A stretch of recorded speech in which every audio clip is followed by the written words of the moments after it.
Hey guys, welcome to today's podcast episode. Today we're joined with Jean-Pierre de Villiers. I had the privilege of listening to Jean-Pierre as live speech in one of in a Dubai mastermind event, and it was truly mind-blowing. Um, JP, for people that may not know too much about who you are and what you do, could you give us a quick intro, a quick kind of elevator pitch, and we can kind of pick it out from there?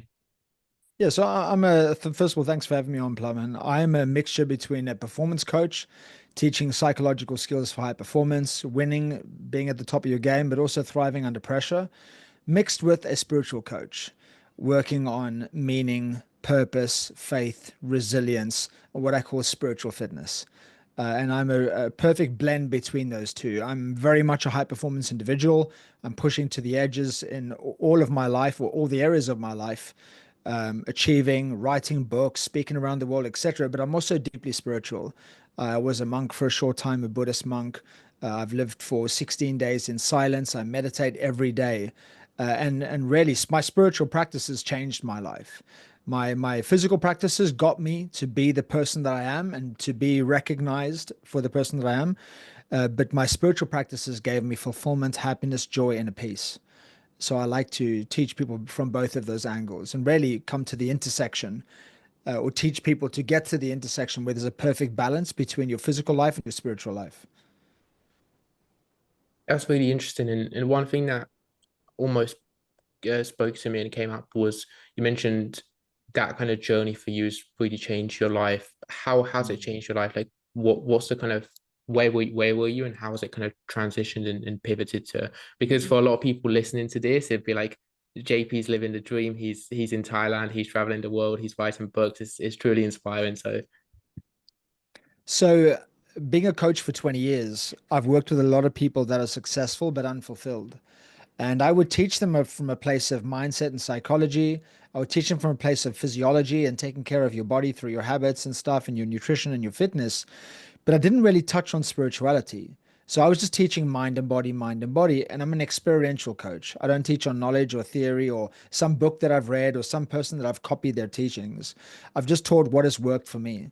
So I was mastering mindset and physical excellence or athletic excellence. I was a professional athlete.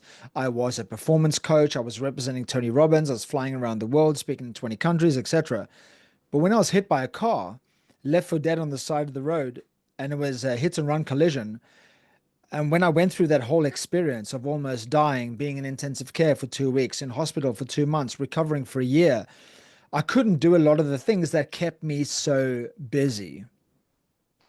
And being forced to slow down and even stop through this collision, which was not an accident, because it needed to happen, because it changed my life and the impact that I brought others, I was able to slow down enough to realize something that was profound for me.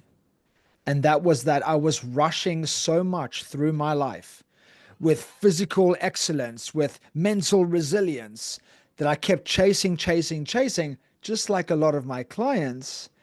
And yes, teaching them ways to be more aligned with high performance in their body and mindset, with gratitude, etc.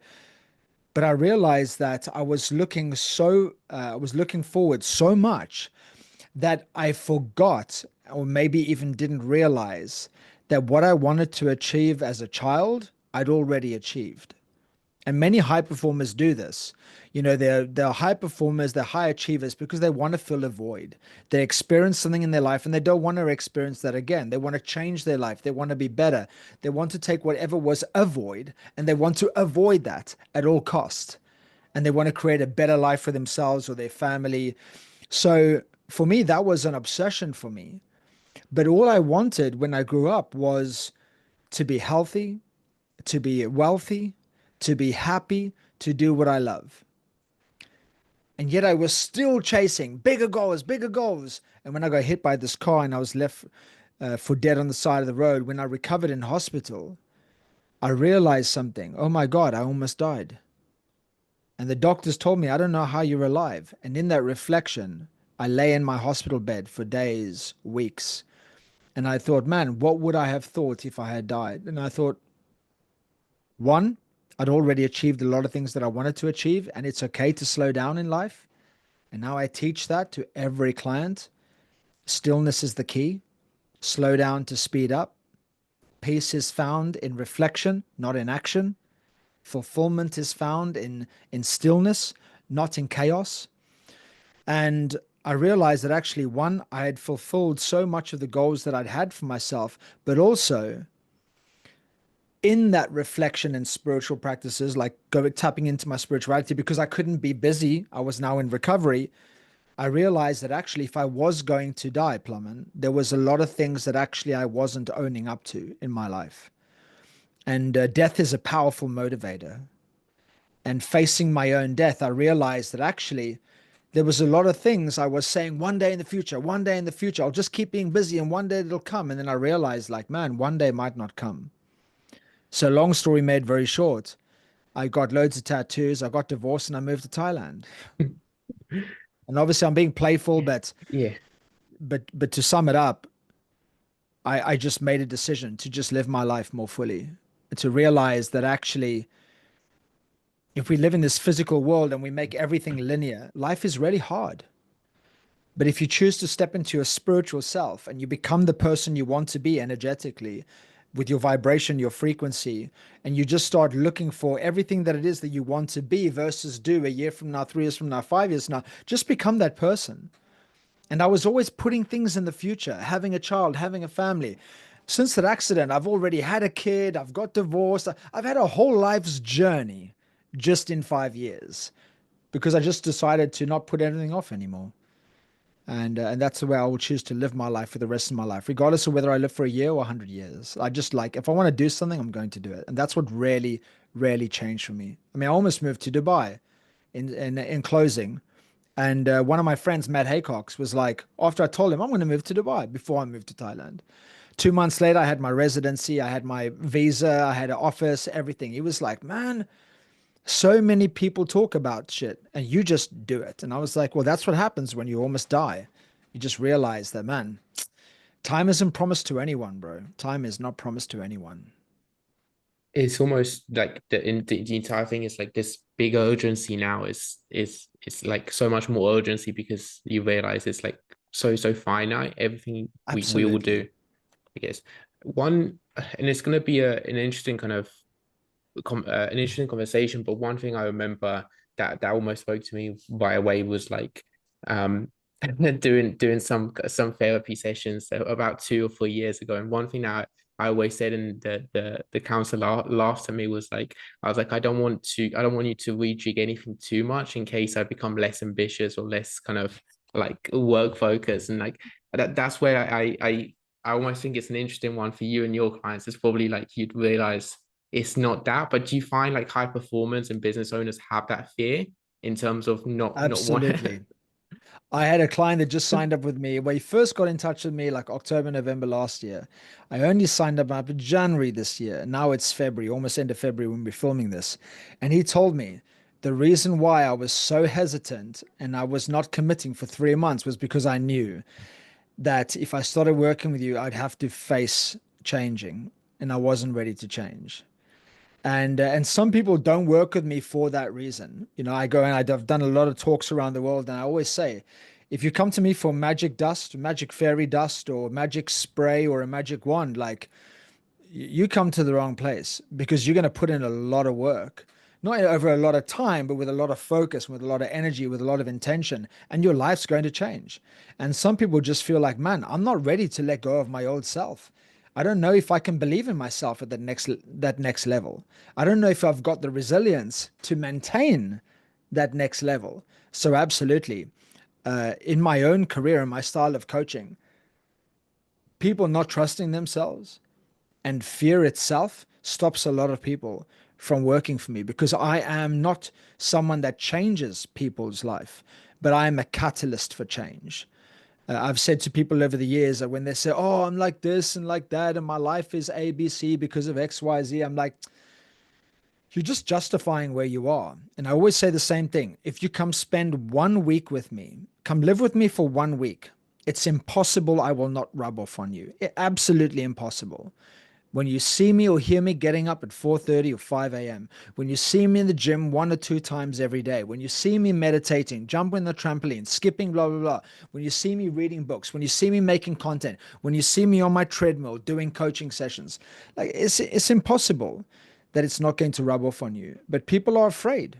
People are afraid. And if you don't believe in yourself at your next level, the most powerful driving force in the world is to stay consistent with who you believe you are. So if you're a 5 out of 10 and you're operating at a 5 out of 10, and there's a coach or a seminar or a course or a workshop offering you to go to an 8 out of 10 in quality of your life and in finances, spirituality, happiness, joy, fulfillment, but you don't believe you are an 8, you'll sabotage. You'll say, I can't do this. And it's almost that game for business owners listening to this. It's almost that game, like you say, of like always leveling up a little, like, and shedding like limiting beliefs and shedding how you think, so you can go to the next level. You've touched on a couple things as well with in the message in terms of like spirituality, in terms of like the kind of schedule, in terms of how you run things. What are the kind of non-negotiables you would have in terms of your week, in terms of your day at the moment, or how does your week and non-negotiables and the tasks you have look like now to allow you to almost reach that peak level of fulfillment, happiness, productivity? First of all, that's a really great question. I could spend a whole hour just talking about that, but to give you a shorter version, number one, the the worst thing I can do for my daughter is to not live my full potential. The worst thing I can do for my clients is to not live my full potential. And the worst thing I can do for the world, or anyone chooses to follow me or to be latched onto my message or my life, the worst thing I can do is not live my full potential. Because if I do that, I give everyone the permission to do the same. So, what does that look like? In short, first and foremost, if you're not putting yourself first through self care, self compassion, self practices, self acknowledgement, self acceptance, self work, if you're not putting yourself first, you're putting yourself somewhere along the queue that is further back. Do I want that for my daughter? Do I want to teach her that you should put other people before yourself? No, because then other people go and do that as her with her as a role model. So first and foremost, I give my mornings to myself, and I have done that for many, many years. I posted something on my Instagram stories this morning, and I said it's just a picture of me in the gym, and I just posted a picture of me in the gym, and I said that you made a decision. Speaking obviously to my followers, I said, you made a decision this morning to not go to the gym. And that's why you look the way you do. I don't want to live with regret. And I definitely don't want my daughter to think that it's okay to be average. I don't want my future kids to think that it's okay to be average, that it's okay to settle. So for me, I'm always looking at what does high performance, what does full potential look like? What does putting myself first look like? And generally, it's something along these lines. Something along these lines. One, I get up early. I have just, over years, just become an early bird. And I don't need to go into why it's good to get up early. Like, that's all over YouTube, Reels, TikTok. Like, you can't miss people talking about waking up early. But I just do it because I like to win. I like to win. I'm competitive. I like to be a high achiever. I like to tap into my greatest mindset.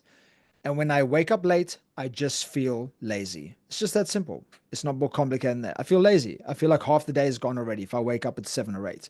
So I wake up really early. Then I drink a lot of water and I fuel my body the right way. Because when you go to sleep, you're dehydrated through all the work that your body's doing to recover or to help your body recover. Then I drink a lot of water. Then I'll have like a cup of tea, and then I will go into meditation and I will sit. Because when I was ordained as a Buddhist monk, the one thing I learned and the one takeaway from me above everything in that experience was that meditation makes every single area of your life better, number one. So why would I choose to not leverage the one thing that makes every area of your life better, every relationship, every area of your life, your mental side, the financial side of your life, your emotional, physical, etc.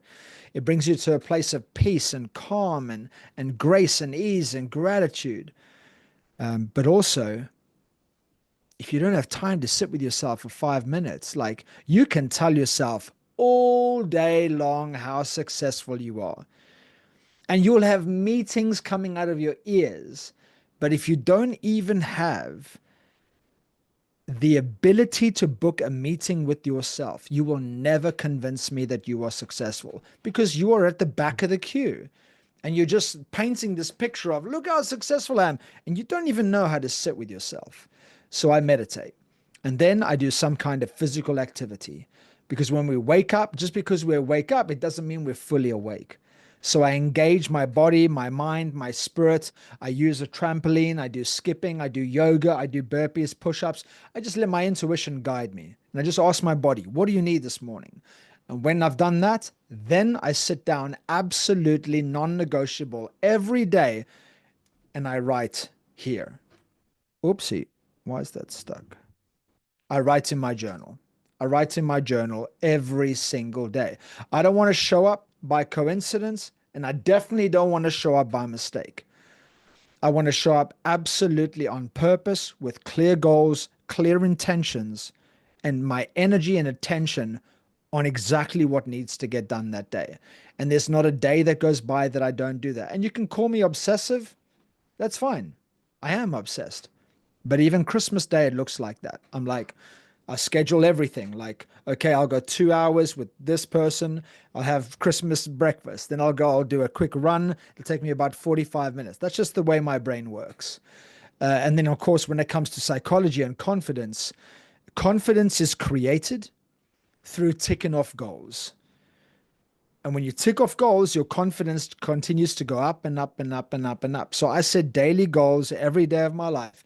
And every time I tick them off, my confidence just keeps going higher and higher and higher. Why? Because you're planting evidence in the mind that you are a person of your word. Now, when you are a person of your word 10 times, you get a little bit of confidence.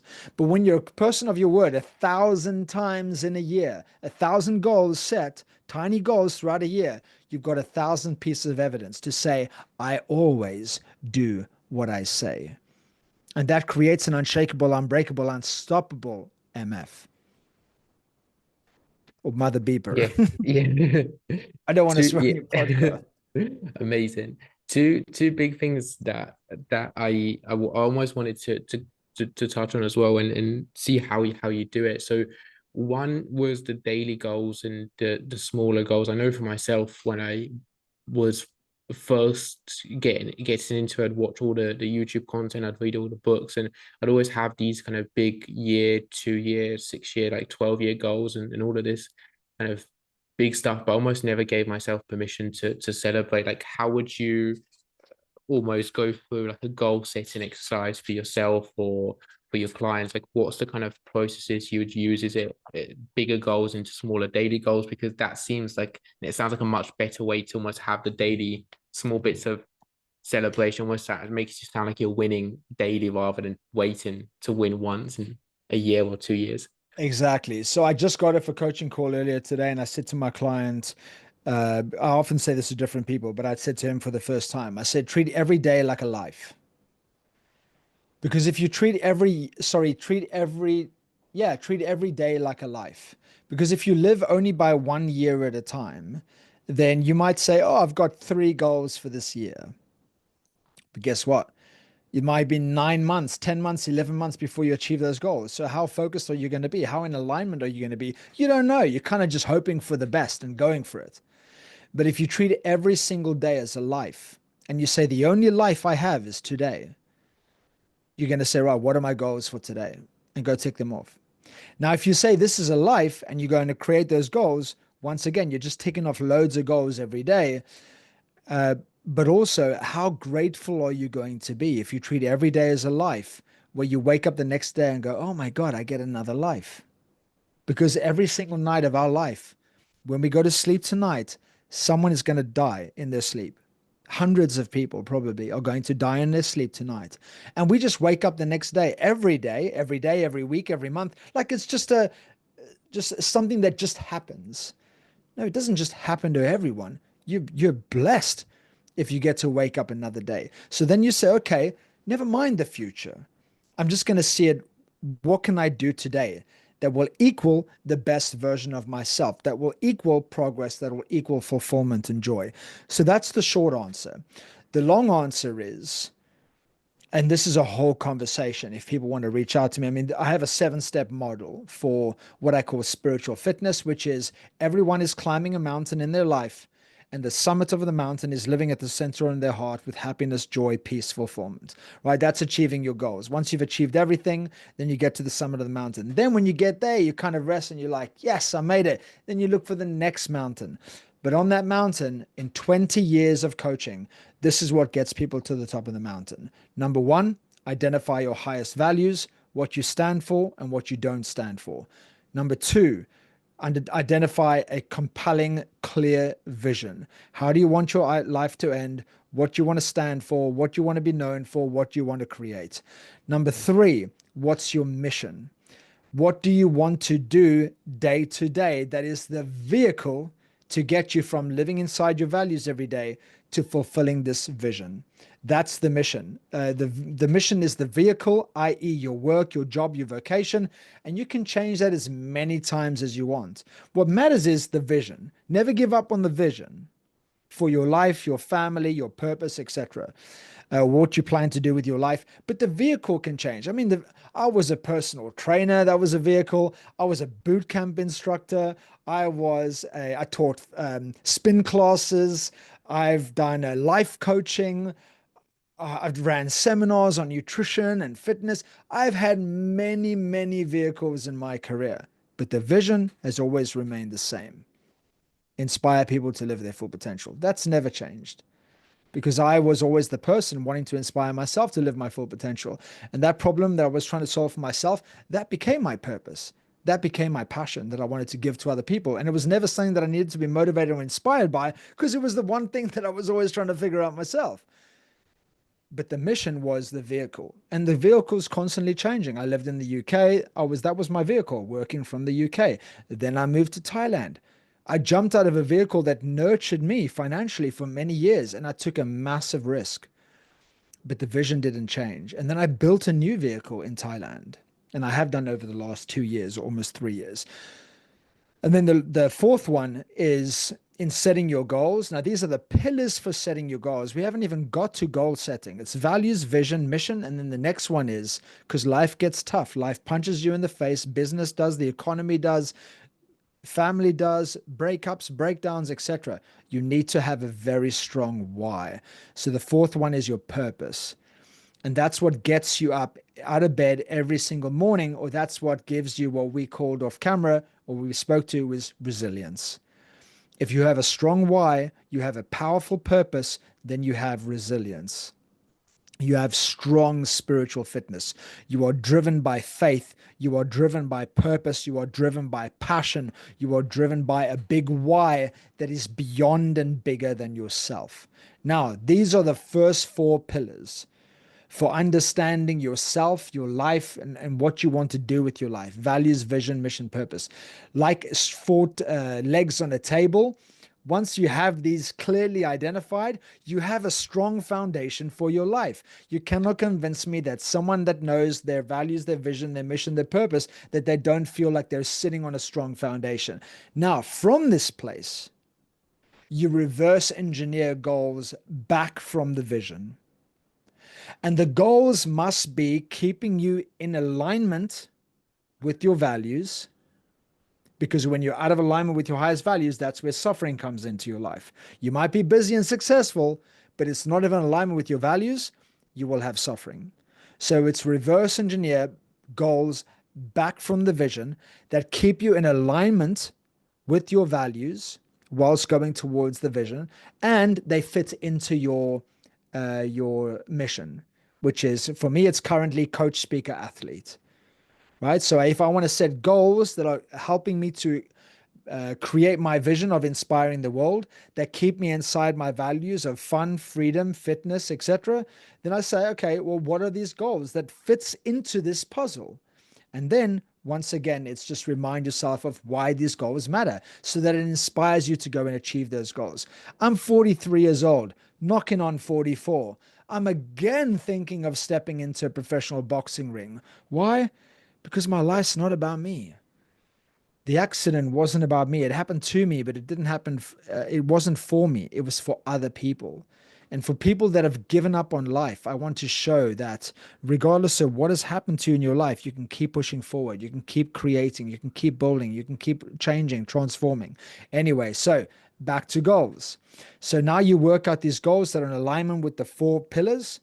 And then you say, okay, now that I have these 3 to 5 goals for the next year, based on the 4 pillars, now you say, okay, like anything that you buy that has a box, the result is always on the box. It can be a Lego, it can be a chocolate cake, it can be a lasagna, whatever. On the back of the box is always the ingredients. So we want the result for our life, but we're not willing to look at what are the ingredients required to get the result. And anything that you look at and you buy in a shop, if you look at the result and you use the same ingredients every day, you're more than likely to almost guarantee the result. Am I right? Yeah, So absolutely. Yeah. this is what I call 10 commandments. 10 commandments, sacred rituals, non-negotiables, daily habits. Call it what you like, but it's the ingredients that you put into your day every single day. All of my clients know this, that you are what you do every day. Pick 10 ingredients, like the 10 commandments, pick 10 ingredients and be absolutely non-negotiable about those ingredients. I mentioned a few of mine that I practice in the morning. Now, I don't work off a list of 10 because I've been doing this work for a very long time. But here's the important thing about the non-negotiables is if you reverse engineer them back from the vision, you reverse engineer them back from the goals, by ticking them off every day, you are planting seeds in your psychology every 24 hours that I'm on my way, I'm on my way, I'm on my way. But here's also why it's so powerful. Because the most powerful thing for your psychology and your confidence is to remain a person of your word. And if you say you're going to do 10 things in a day, and no matter how small, when you tick those 10 boxes off, something or psychophysiologically happens in the mind and body where there's this agreement that Plumman always does what he says. He's a man of his word. He keeps his promise. If he says one thing, he's going to do it. And that just makes you unbreakable and unshakable. It makes you so certain within yourself that you'll start even setting bigger goals than you did before when you were first working out these goals. So I always say to my clients, you're either negotiable or you're non-negotiable. There's no in between. And this is why these ingredients are important, to train your mind and train yourself to believe, to know that you are a person of your word. And this builds a very powerful individual. So that now we got to step 6, which is your non-negotiables, your daily non-negotiables. And then step 7 in setting goals is question everything I just said. It's what I call ask, assess, adjust.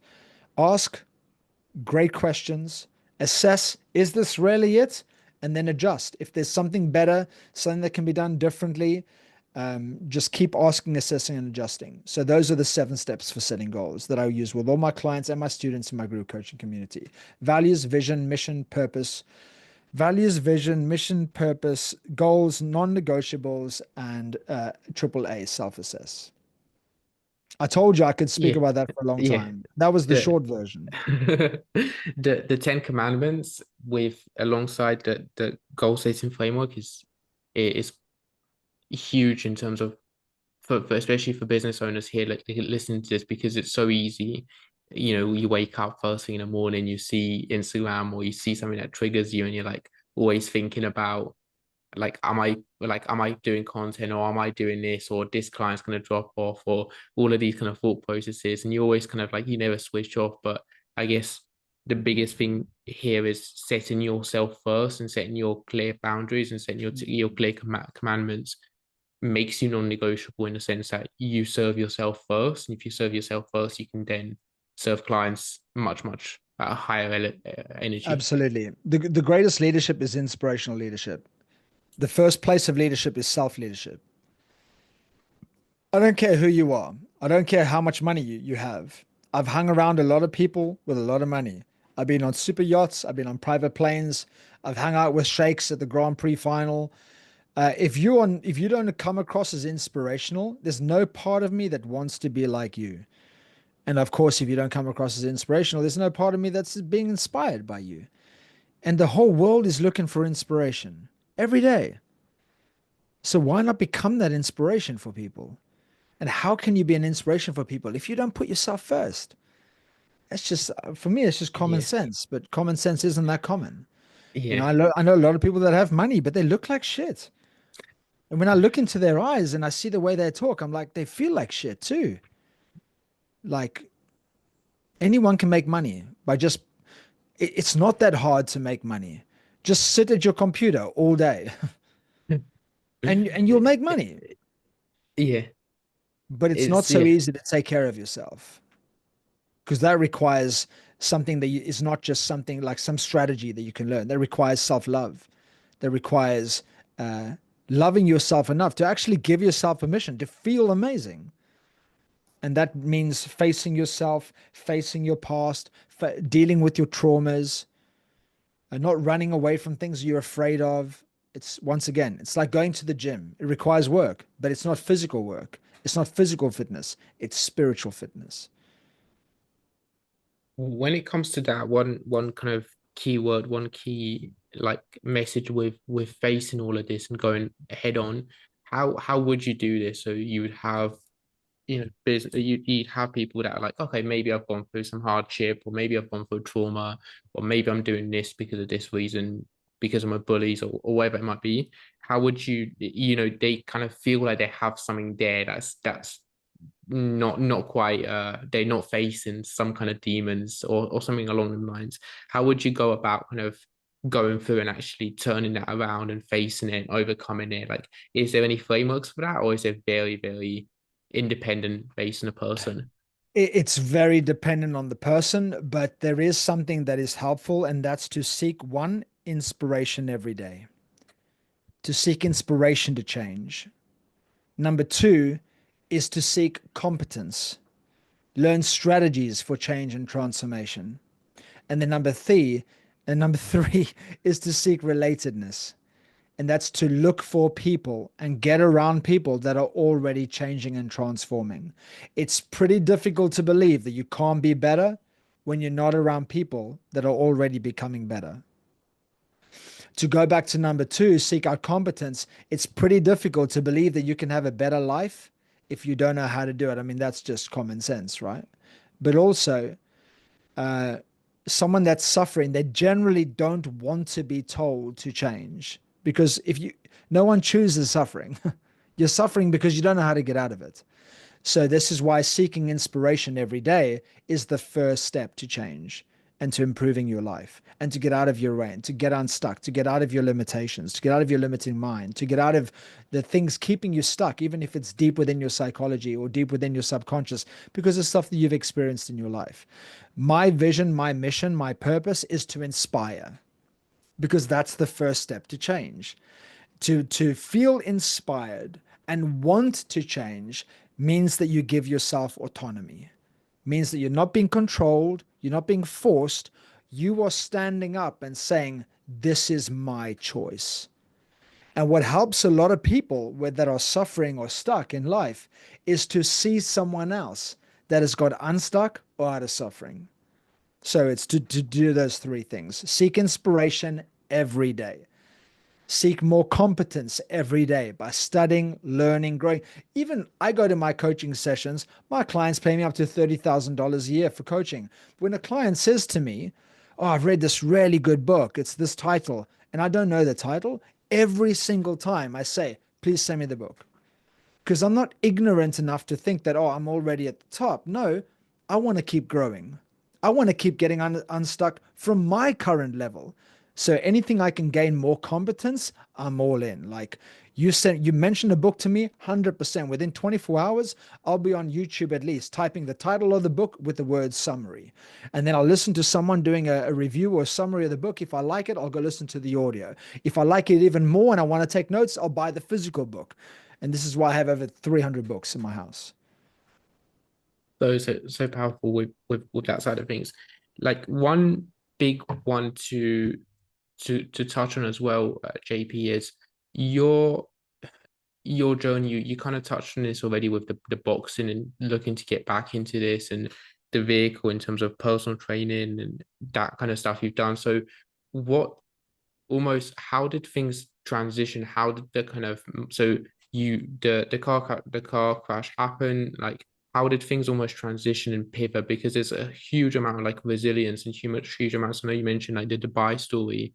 I almost feel like it could be very eye-opening and inspirational in terms of coaching for people to almost hear kind of the timeline of how much got done in that short time, or how much kind of truly got achieved and that got done in that time frame So since. yeah, so I'll give you probably not going to answer like Yeah, the full answer, but I'll give you a version of an answer.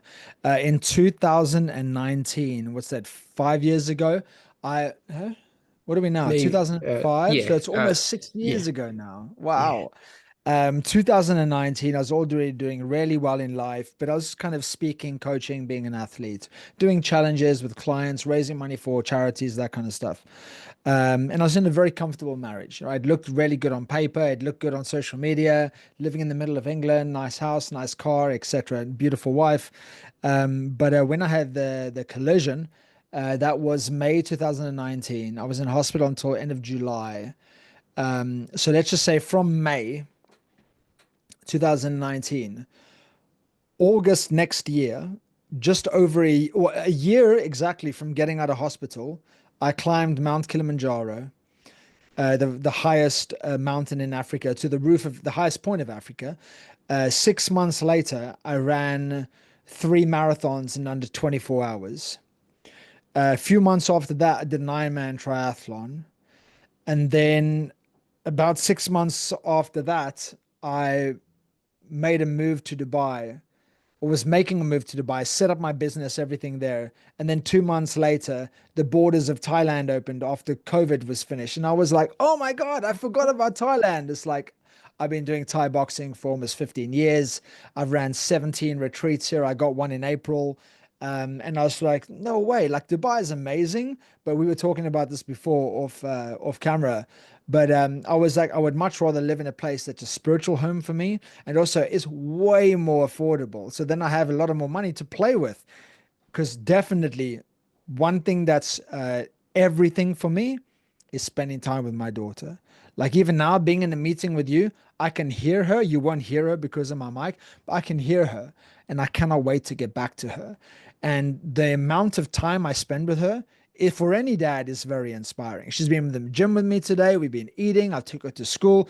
I don't think I'd be able to do that. Or if I was in Dubai, I'd have to earn like 5 times more money to be able to have that freedom, and to give her the quality of life that she has here. But anyway, so I moved to Thailand. I got a divorce. It's just a lot happened. I ordained as a Buddhist monk. Uh, I set up a meditation retreat in Thailand. I sat in 200 hours of ayahuasca plant medicine ceremonies. I started facilitating my own plant medicine ceremonies, not ayahuasca.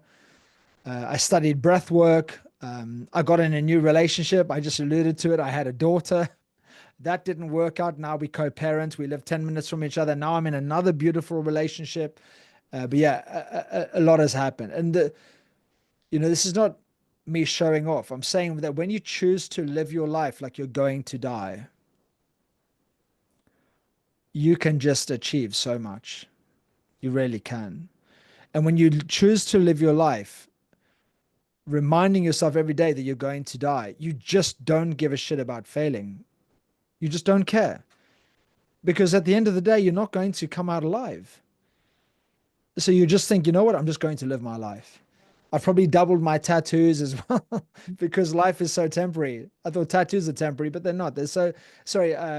People think tattoos are permanent. But they're so temporary because your body's like decaying all the time, and one day your body won't exist. So I just started playing more with my tattoos, and I guess in a weird way, the message I hope that brings across is, what are you waiting for? What are you waiting for?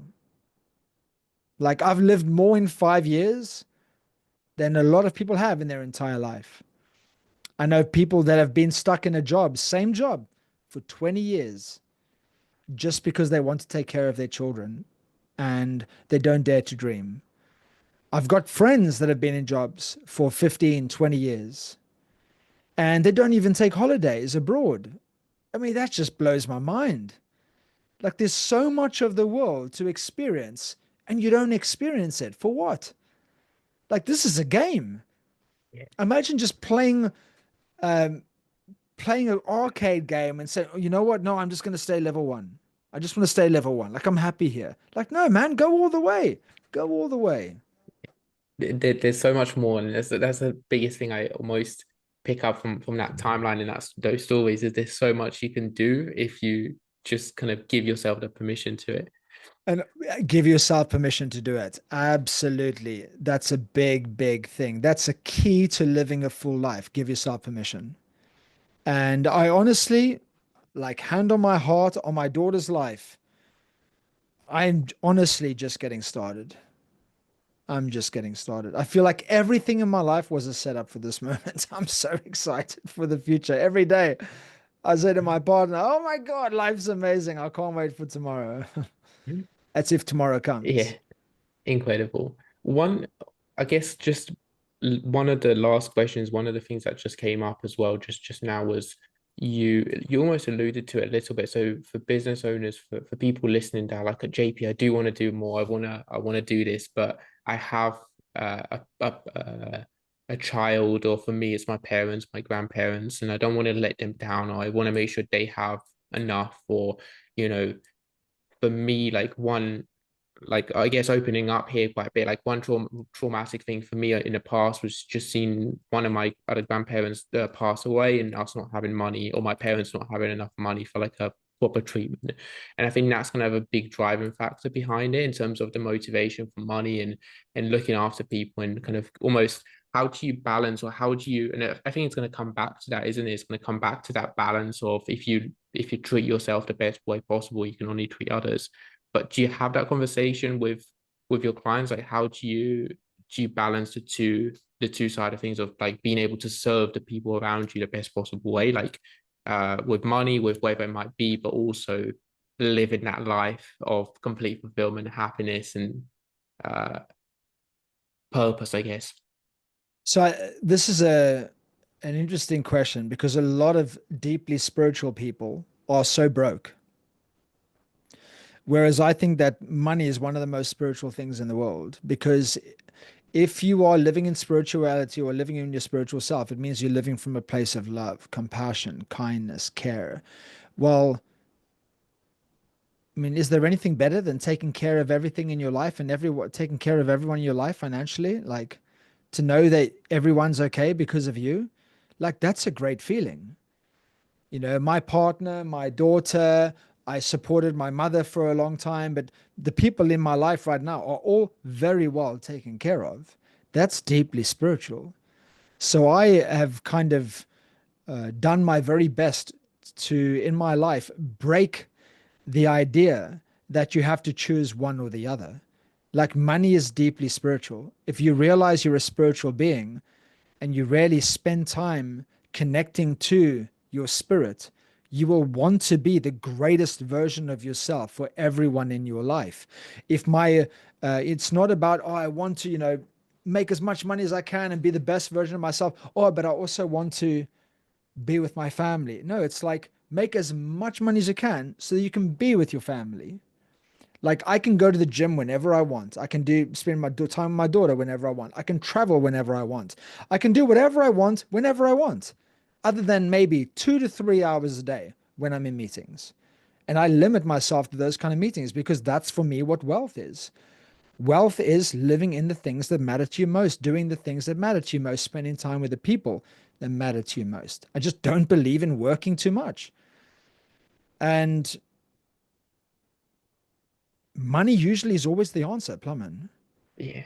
Like if you want to spend some more time with your family, if you want to become the best version of yourself, if you want to have the best self-care practices, if you want to make an impact, if you want to be live in more peace and fulfillment, money helps all of that. Yeah. So just go make as much as you can. Once again, it's a game.